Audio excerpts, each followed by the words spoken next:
Hello and welcome to Argo News. I'm Nigel Lambie.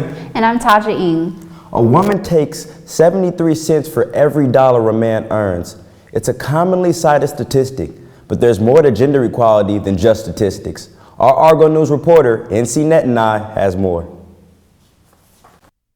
Chocolate, flowers, and Cupid's arrows. This Valentine's Day, the Feminist Society of Pensacola wants you to add one more thing to your list. I think people should care about the vagina monologues because we're making progress for women, but at the same time, I think that it's such a great perspective for people that don't know, that aren't educated. If they come and watch the monologues, I think they'll surprise themselves. They're going to laugh, they're going to cry, they're going to relate to women and relate to vaginas, and they're not going to feel as awkward about it as maybe they previously thought they would. The leading cause of violence against women is ignorance, traditions. Since, the beginning of time, violence against women was considered acceptable, and as feminism evolves and as equality evolves in the world, I think that people are becoming more educated, but definitely traditions and ignorance and not teaching people that it's not okay is the biggest cause. I think that men play a huge role in gender equality achievement simply because they're one of our biggest challenges. Not all men, of course, because there are a lot of men out there that do recognize feminism as a good thing, that recognize equality as a good thing, that want to help with the movement, but there's also a lot of men, as I talked about, in other societies that are raised on traditions of treating women differently. Whether you're a woman or not, you can be a feminist, you can be pro-vagina, you can be, educated and open. The Vagina Monologues is a way to help end the violence against women. And that's the heart of feminism, equality for all people, no matter what their gender. I'm NC Net tonight, reporting for Argo News. Organizations across the state of Florida are gathering to serve others in any way they can. No matter where you are in the world, there are always ways for you to help out your community. ESA is a co-ed service-based fraternity on campus. So what we do is a lot of volunteer events such as like Barktoberfest, where we go and see all the dogs dressed up in costumes. We do places like Ronald McDonald House where we'll cook or serve meals and that kind of stuff, as well as being an organization on campus where people can come and meet other people and find kind of like a place to fit in. And so this weekend we got together with Florida State University and University of Florida at Florida State's campus. And we made crafts to give to the children at St. Jude's Research Hospital, which is the hospital for cancer patients where they don't pay anything. So they're funded by a lot of donations and that kind of stuff. So we were trying to make something just to be able to send to them to show our support, to show ESA support for them.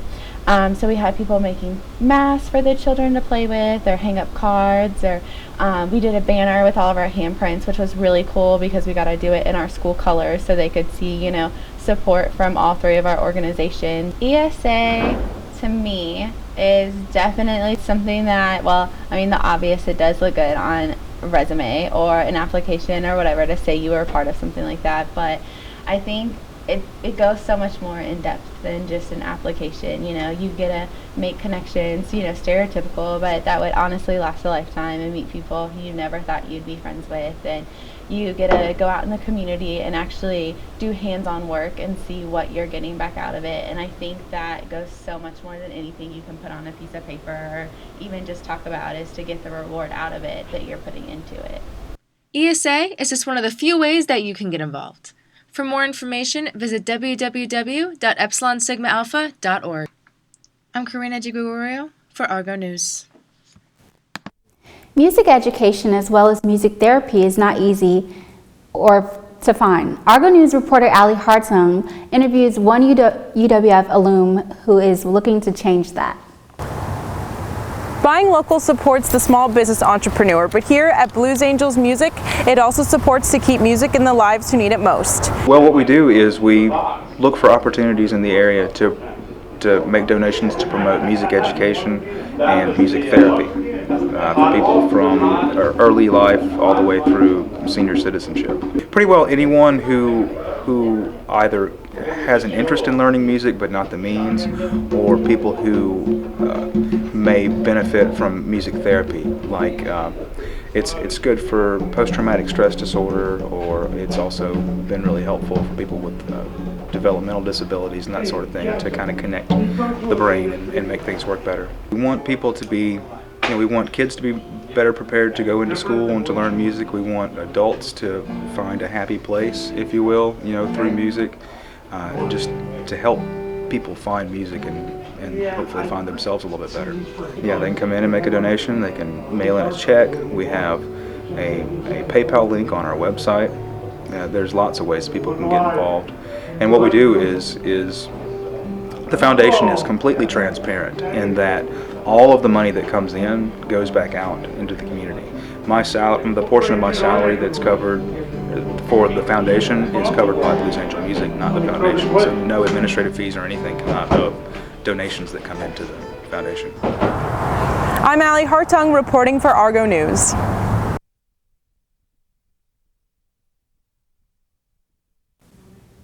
A local comedy troupe is causing downtown Pensacola to be filled with laughter. Reporter Ian Frost has more on the story. Did you know with just a few simple questions, this comedy troupe could improve your whole day? Improv is basically making things up as you go along. That's the simple answer. Of course, there's a lot more that we put into it as far as preparation, and there's certain rules that we want to try and follow so we're successful at improv. But improv is basically performing without a script, within the confines of a structure that you set up, the improv rules, and going from there. To go see someone perform either dramatically or in a comedic way, but not have a script, it's sort of that we have this tendency to want to see train wrecks. I mean, it's human nature, and we're intrigued by that. There's nothing else in Pensacola like improv, like Improbable Cause. Like you said earlier, it's a lot of audience participation, so you're not just passively watching something, you're part of the show. We can't do the show without the audience, so I think that's very unique in Pensacola, and people seem to really like it. It sounds cliche-ish, but when you can do something on stage and make an audience laugh, and sometimes not even know how you did it, it happens. It's one of the best feelings in the world. If you'd like to see Improbable Cause, you can check them out Saturday, February 28th at 8 p.m. at the Rex Theater. I'm Ian Frost reporting for Argo News. Tattoos have always been a source of controversy. Argo News reporter Jenny Bailey finds out why. Ever wonder why there's so much ado about tattoos? All types of people come in here. A lot of nurses. We have our lawyers. People that you just see out in society that you would not expect to have tattoos. A lot of ones that have to be very professional on a daily basis. People tend to think of us as criminals. We try to educate people when it comes to stuff like that. Nowadays it's more of an art form, and a lot of the older generations are, noticing that when they see good art on family members or friends, and then they start flirting with the idea, and then they'll come in and it'll definitely, turn their whole perspective around. Someone might regret a tattoo given the time, place, or even if they're in a relationship and if they think they love somebody or whatever. I mean, feelings are always changing. Everybody changes every year. Definitely sit and take time. Think about it. Take a picture that you're interested in, put it on your wall for a certain period of time, and if you like that after a couple months, then okay, definitely don't do it on a whim because your friends get it and you think, you want to fit in with them and be cool about it and maybe have a story with them and something that you're going to definitely regret down the road. Me personally, all the tattoos I have a little bit of meaning, but it's just stuff that I like, stuff that interests me. Just everybody's different. You just never know who's going to walk through the door and what they're actually looking for, which just truly means the world to them. Tattoos, a form of rebellion or a simple act of expression. I'm Jenna Bailey reporting for Argo News. The Art Gallery is holding its annual tagged exhibition, giving artistic channels for students from all departments of academia. In an ongoing effort to instill the importance of artistic merit, the Art Gallery has opened not only its doors, but its walls to the aspiring artists of UWF. The Tagged Student Art and Design Exhibition is an annual exhibition that allows students the opportunity to compete in a juried professional exhibition. It's open to all UWF students, regardless of major, and typically there's an award ceremony and prizes that helps to entice them to enter and submit their work and display it for the public. What I'm always really excited to see in these exhibitions is really just the excellence that our students are achieving in the studio. Anything from ceramics, drawing, painting, all the way up through the new media, digital, projection, even sometimes performance pieces. The difficulty in hosting a juried competition is always trying to get students involved, make them feel comfortable, because they're really putting their hearts out there. This is their passion. They've put all this time in the studio, and sometimes they can be hesitant to want to put that on display for the public to see. So one of the difficult things, one of the things I'm always constantly reevaluating is how to make them feel confident and comfortable in the process of being part of a juried competition.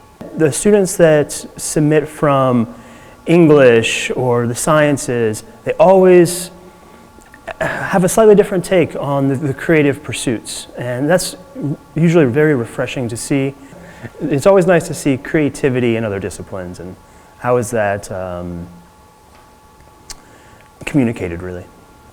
The Tagged exhibition will be open to the public from February 25th to March 12th at the Art Gallery in Building 82.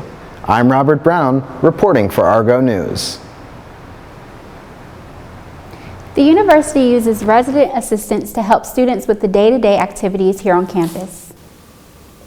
RAs are unsung heroes. They help students with the transition from freshman to senior year here at UWF.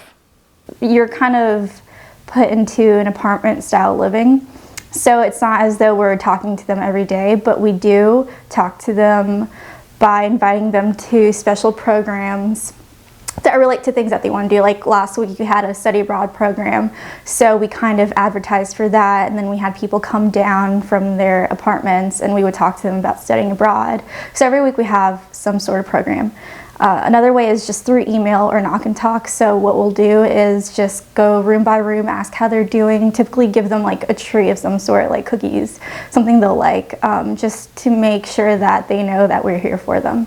So I think being an RA really brought me closer to not only our campus, but people on campus that I normally would not be friends with or even know. And it's very rewarding to help my peers go through college, because I know how important it is and how I struggled going through. And so it's really rewarding that I get to do this for my community. I would say don't worry about making mistakes, because my first year I was too terrified, because you have to follow all these directions, otherwise the school might get in trouble because you do something wrong. It's a very difficult job if you think about it, because you have privacy concerns, you have parents, you have just regular laws that you have to follow, and you have to follow them very strictly. And I sometimes didn't really know what to do in certain situations, more serious situations, and so I would ask for help instead of just trying it.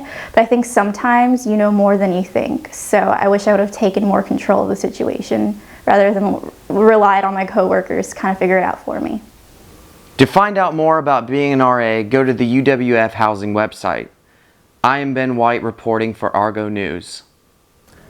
With recent changes happening around campus, students are making sure their voices are heard on campus. Do you have concerns that need sharing, or want more information that concerns the university and its students? It might be time to take it up with your student government. We all want the same common goal, which is to make the school better, make a change, make a difference. So pretty much I oversee the student outreach committee. I do a lot of surveying, a lot of polling. This year we did a printing survey because WEPA was not funded this year, so we were trying to get students input about, how the printing has affected them not having the WEPA pages. Also trying to take that information and try to convince higher up administrators to allow students to submit their work online. That's one poll we've done. One thing we do that maybe students or the university doesn't know is that we do a campus safety walk. We do one in the fall, we do one in the spring. We go around campus and we go with facilities and Dr. Bailey, and we drive around on campus, try to look for like dark spots on campus, maybe where some blue lights should be installed. And that's something that we have like a say, like we say like if that area is dark, it needs more lighting. Come to us anytime. We're located in the Commons upstairs in the SGA office. If I know the information, I'll tell them right then and there, but if I don't know, I'll tell them, give me your email, I'll get back to you. We want to make sure like we convey that message, like we are students. We're just students trying to help other students. If you want more information on SGA or want to connect with them, you can visit them on their local website, which is uwf.edu/offices/Student Government Association. I'm Natasha Geronimi, reporting for Argo News. The University of West Florida has plans to make this campus known for its diverse population and unique events that will help implement this formulaic strategy. Nigel Lambie has more on the story. The University of West Florida is widely known as a predominantly Caucasian institution. However, the staff has made efforts to incorporate a position that changes that mentality, and that is the Diversity and Inclusion Coordinator. The person who had this position before, she did an amazing job. Her name was Erica Wallace, and some of the things and initiatives that she started was the UWF Men and UWF Pearl, and that's something that I hold near and dear to my heart because I want to see those programs be successful. My new boss, who is Dr. Doug Thompson, Doug Thomas, and we were trying to think about some different ideas and different events that we could come up with, and we was thinking about doing a diversity inclusion type of award ceremony for the students who do great things and who are great leaders. So just to have the freedom to be able to do that, you know, if need be, I can somewhat talk to a particular colleague at another university or even here on campus, and we can brainstorm and come up with a lot of great events that will definitely be successful. So to be able to have that freedom and that flexibility and to have a staff and support team that understands that just makes it that much more better. We do have a lot of great things that we are planning. I've always been involved with UWF Men. I facilitated a lot of the man caves, which are an opportunity it's a place where young men on this campus have a chance to kind of come, unwind, talk about a lot of things that they might have on their mind, and kind of just go from there. Johnny Dennis is clearly focused and plans to skew the mindsets of individuals who believe that the University of West Florida isn't diverse. As soon as events such as the UWF Men Cave and Block Party are implemented, many will realize that the University of West Florida is a campus of various ethnicities. I'm Nigel Lambie, reporting for Argo News. If getting involved in the community is your thing, then Argo News reporter Robin Medeiros has more on the story. Do you want to do something different on spring break? I go behind the scenes to take a look how you can get involved. My job as the graduate assistant for service and citizenship is to organize and oversee trips and such as the fall service retreat, and as of lately we've done the Martin Luther King National Day of Service. So we have 2 trips. One's going down to Boca Raton, in which we will be working with Habitat for Humanity, and for 3 days we'll be building and learning about the community with Habitat for Humanity, as well as maybe participating in some nonprofit food shelters to get a closer connection to the homeless down in Boca Raton, because it's a very big population down there. And in Asheville, we're going to be doing environmental things. One nonprofit is we're going to be working with some dogs and taking them on walks and just working in the general area for the environment. So go to uwf.edu/ASB.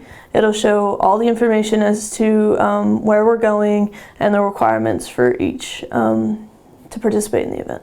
March 13th to the 17th, each trip is leaving on the same day. Normally they kind of scatter throughout spring break, but we'll be leaving for Asheville and Boca March 13th, and we'll be coming back from both locations on March 17th.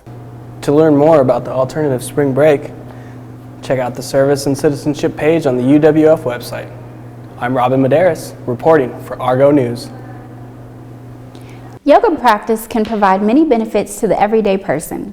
Blake Baylor explains how this practice will leave you wanting more. If you have a yoga practice and are looking to find something deeper, an instructor at this local yoga studio may have the answer. So this non-teacher training will be a chance to learn more, go deeper into the practice, really connect not only with your practice, but with your body, and also with your yoga community at large. My teacher training was pivotal in my life. It was a great experience.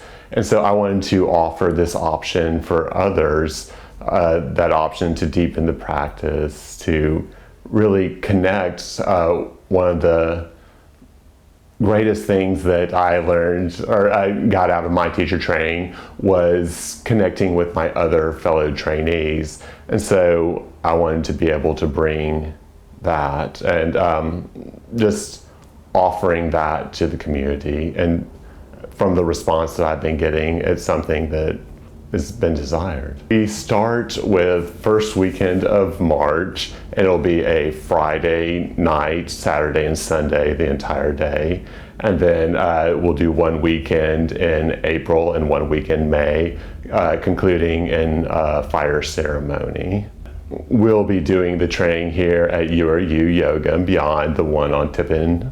And it'll be various places throughout the studio, just kind of fitting in where we can. You can find more information about the non-teacher yoga training at URU's website and their Facebook page. I'm Blake Baylor, reporting for Argo News. Folks from all over the world are flocking to the Panhandle area to work, on their bodies that is. Here's Tony Reed with more on the story. Many of the nation's most elite athletes are coming to Gulf Breeze in hopes of leaving faster, stronger, and healthier. It's a company that was founded in 1999 by Mark Verstegen, and he started the company to be like a refuge for athletes. So he wanted a place for athletes to be able to come to train, just focus on that, kind of just take their mind off of whatever else and focus on training. So what happens is when a client gets here, we do an assessment with them on their first day. So they get a what we call a functional movement screen. So it's a screen of kind of their movement patterns. They also get a physical therapy evaluation. So just kind of seeing, where they are from an injury standpoint, if they have any injuries. And then they also get a nutrition evaluation. So we kind of get a big picture of who they are and what they're looking to do, and from there we individualize their training, nutrition, and physical therapy. Kind of go into our expertise and find out what's the best route for them, and from there we build them what we call a nutrition game plan, and it's just a means for us to give them a guide on how to get to their body composition goals or their performance goals, but really they're the ones that play a role in that, in making the choices. So we treat them as like this is a service to them, we're there for them, whatever they need. So it's really just a getaway for them, and I feel like that's kind of what sets us aside from other places. Exos is located at the Andrews Institute in Gulf Breeze, Florida. I'm Tony Reed reporting for Argo News. For upcoming graduates, the shift from student to employee often hinges upon how well they perform at their job interviews. Greg Hartson has more on the story. Afraid of job interviews? Worried that your nerves might get the best of you? Well, fear not. Folks here at Career Services have the solutions to your problems. There's a couple different ways that students can set up appointments with our office. They can call the front desk at 850-474-2254, and they can set up a face-to-face interview that way. They can also email our office. And the third way is that they can just come by Building 19, which is located by the Commons, to set up an appointment. And we offer face-to-face interviews that are one-on-one with a career coach and a student. We offer Skype interviews, so students can certainly interact with us online. We offer the same types of feedback opportunities there. We also have a product called Interview Stream that we launched about a year and a half ago, where students can take interviews online. I think that UWF offers a great opportunity for all students to engage in mock interviews. Even if a student is thinking about graduate school, they're going to have a job interview later on in the future, and they might even have an interview for graduate school. And of course, if a student's thinking thinking of launching into the job search right after they graduate, mock interviews are the perfect way to get started. So I definitely think that all students should take advantage of a mock interview and maybe even attend a few mock interviews. We can ask progressively more challenging questions, and we can offer them in different ways so that students can really ready themselves and get some boots to the ground training for when they go into the job search and into the real world. Be sure to head on down to the Career Services Building to hone your interview skills and take that first step into the real world with great confidence. I'm Greg Hartung, reporting for Argo News. Be sure to tune in next week for Argo News. I'm Taja Ng. And I'm Nigel Lambie. And thank you for joining us.